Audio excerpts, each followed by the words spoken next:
Welcome. This is KMMU. That's Main Street Media, Utah. This is the Liberty Moms Show. Liberty Moms are the original Secretaries of Defense. We are the real defenders of the home front, and we are there when it comes to defending our families and our communities. I'm your host, Dalane, England. We have a great lineup today. First of all, we're going to start off with Representative Colin Jack, and he is really such a great representative. We're very blessed to have him as a representative, not just in our state, but he is married. He has 3 grown children, and he has really been our go-to person when it comes to energy.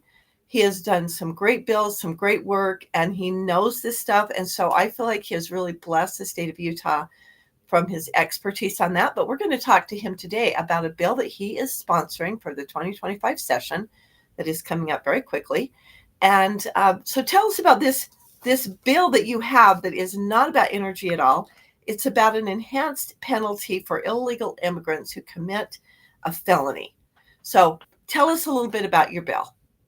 Yeah, so we have, you know, uh, in the last several years, we've had a steady stream of illegal immigrants coming into our country, coming into our state.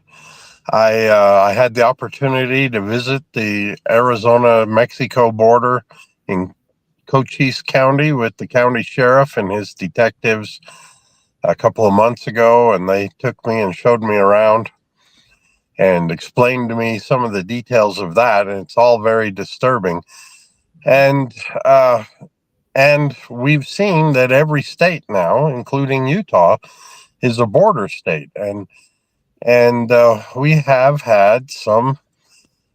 We've had problems with violent criminals and felons who are illegal aliens, and they continue to commit crimes, and and the state hasn't had the tools to deal with them adequately.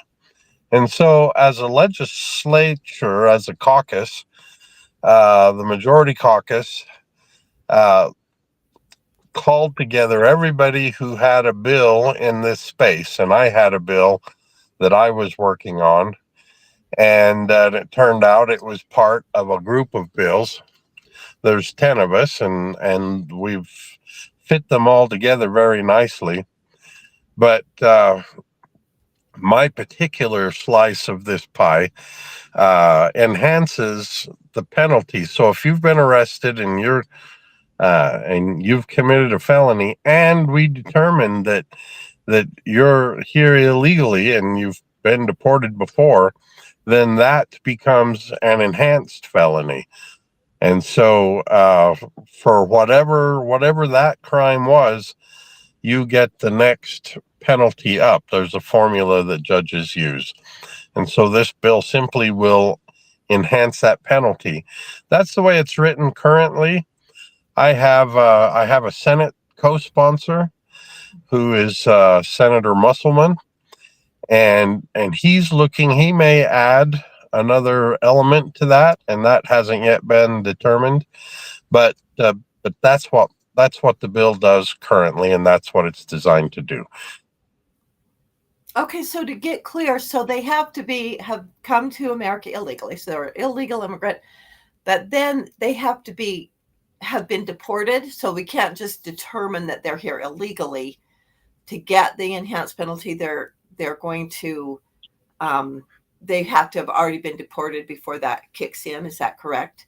I don't know that they have, and I reread the bill last night so I would remember the details, but then I slept since then.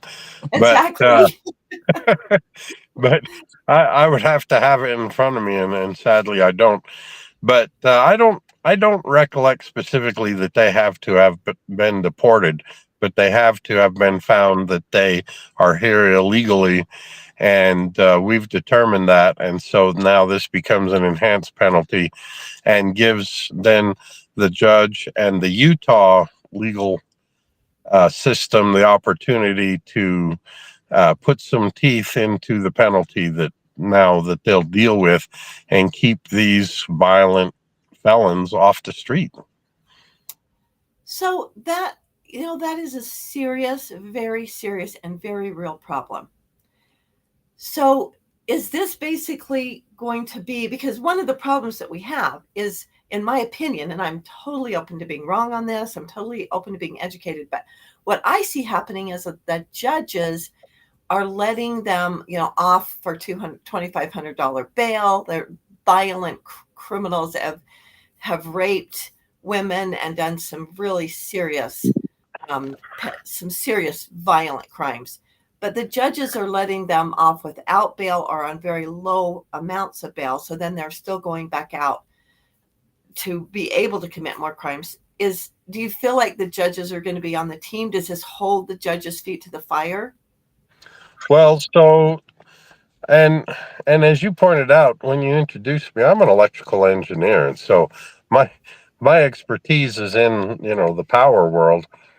But being a legislator now for going on my third year, I've learned a little bit about the legal system, and somebody would have to correct me. But what I've come to understand is that judges are supposed to follow a formula, especially when it's codified about what penalties have to be for different crimes. And so we're putting a lot of this stuff in code so that then that kind of ties the judge's hands about how they deal with things. Part of the problem that I understand is that um, in a lot of these cases with illegal immigrants, the the the states are supposed to hand over these criminals to ICE, and ICE is supposed to deal with them. Correct. And what we're finding is that ICE is just not accepting them, saying, "Yeah, no, not we're not taking them. We don't have room for them, or we're not.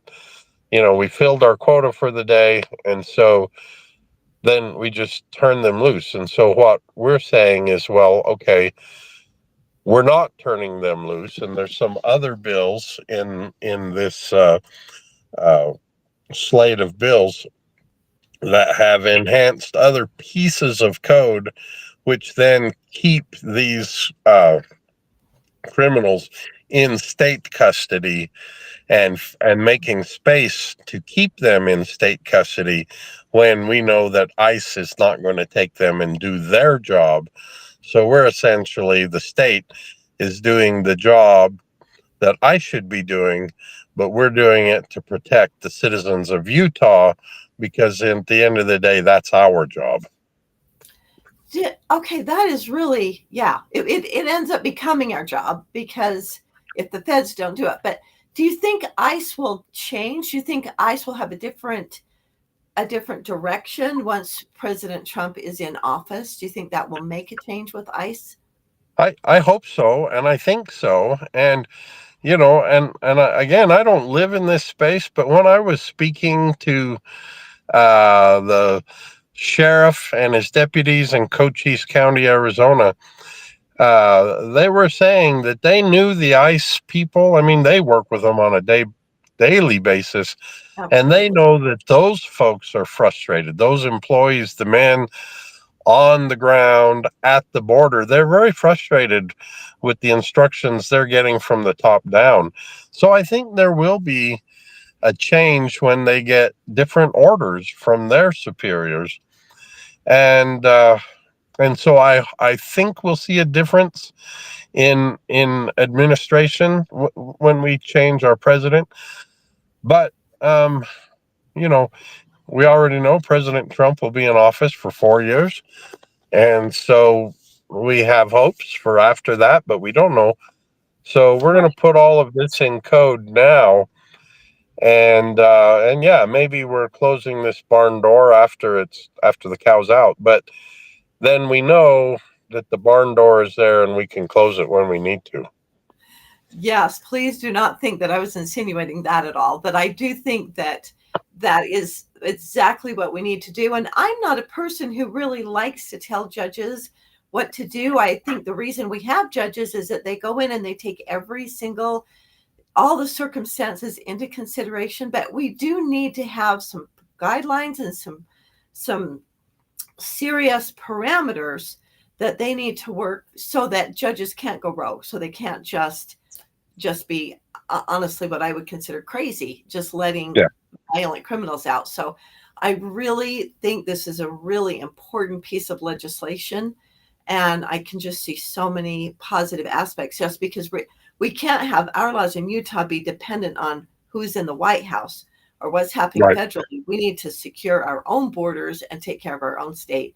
And it looks like the legislature is being very wise in doing that. So I really appreciate this bill. Do you see any pushback? Are you thinking you're going to have very much pushback on it? Well, so that's always the concern. And frankly, when my bill started, it was a little more aggressive. And as we looked across other states who are, we have 50 laboratories of democracy. As we looked across other states, some of my original concepts are actually tied up in court in other states. And so we found this aspect, which we felt would be useful, but has been existed unchallenged in other states. And so we said, well, let's get this Mm-hmm. rather than waste time on something that's going to get held up in court and have no way to be a tool in the toolbox for our law enforcement.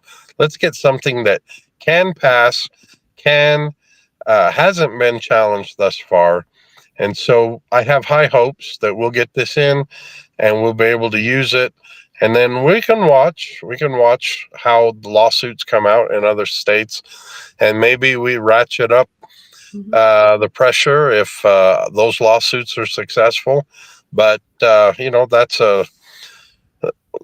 a piece for another year. So this session, I have hopes that this will pass and that it won't get challenged in court because it has been implemented in other states and has not been challenged thus far. I hate to say that out loud, but that's my hopes. That's the reality. Yeah, that's wonderful. It's hard for me to even wrap my brain around anybody being against this bill, but I haven't read the bill either, so I don't know all the ins and outs of the bill. But and of course, and that's the beauty of the republic. That is the beauty of our legislative process. Like you said, your bill started out different, and it makes so many changes on the journey through the end, which is very frustrating as a legislator oftentimes. But I do think a lot of times, and I mean, you're getting input from all these different, from law enforcement, from criminals, from citizens, the legislators, judges. That is what is so great about passing a law versus an initiative, because Yes, you're getting input from all of these. You're looking at all of the different angles. How do we get it through? How do we keep it from becoming stuck in court where nothing happens? And so I think that you're being very wise to, yeah, even though we don't get everything we want, we're going to get something through rather than, which is a compromise, rather than sticking to being a purist, like I have to have everything I want and then we get nothing. So right. that is the legislative process. And over 90% of the bills that are presented are not brand new bills. They're tweaking the current law. So what you're doing is tweaking the current law. And then in a year or two, when things make it through the courts in other states, we can come back and tweak the current law that you pass and make it stronger Absolutely. in Yep, time. And you so, stated that very well. yeah, that's the legislative process to me is just so amazing because it goes into committee, it goes onto the floor of the House, and goes into the Senate committee, the floor of the Senate, and so it has an opportunity to have all different perspectives and eyes put on this bill and take all those things into consideration. And isn't that wonderful? It is. And already we've had input from not only the drafting attorneys, but also the Attorney General's office and other officers of the state of Utah who are helping us make sure that we can navigate a solution, that this isn't a message bill. We're not just trying to say something knowing that it won't stand up. We're trying to implement something that will be useful and helpful. Fantastic. So, do you think you need any help? Do you want help from the citizens on this bill? Well, of course, every time we go to committee, it's always helpful to have people, interested people there to speak in favor, because there's bound to be someone who shows up who speaks against. There always is. And Somehow there always is. sometimes we know that they're coming, and sometimes it's a surprise, but Mhm. it's always gratifying to have someone there to speak in favor, somebody who knows the reason we're doing it. Well said. Well said. Okay, that is so great. Thank you so much. Do you have a number? Do you have a bill number for your bill? The bill number is not yet numbered because, Okay. like I said, we're waiting for input from my Senate sponsor. He's got some ideas that may be integrated, but as soon as his ideas, whether they do or don't, come into the bill, then when he and I decide, okay, this is it, then we'll send it for numbering. Fantastic. That is wonderful. Okay, well, are there All right. any other yes. Yeah, are there Well, any other bills that you're sponsoring or that you want to talk about that you'd like to bring up? well, I have. This is going to be a crazy session. I currently have 14 bills Wow. in the process. Some of them are numbered. Some of them are gone to numbering. Some of them are still being tweaked, like this one. And you know, but this is the only one in this particular area. Well, Representative Jack, I just want to tell you how much we appreciate you. Thank you so much for your service, and really thank you so much. I know you squoze us in this morning. You're about to go into caucus, and we really appreciate you taking time to be with us. And we'll look forward to visiting with you again and seeing you at the legislature, and appreciate your work and hope you have a really wonderful day and things are very productive. Thank you so Thank much. you. Thank you. I appreciate that. We'll see you at the session. We will. Thank you. God bless you. Have a good Bye one. bye. Thank you. Okay, we are going to be back in just a few minutes with a couple of other legislators to discuss some other bills. So stay with us and we will be right back.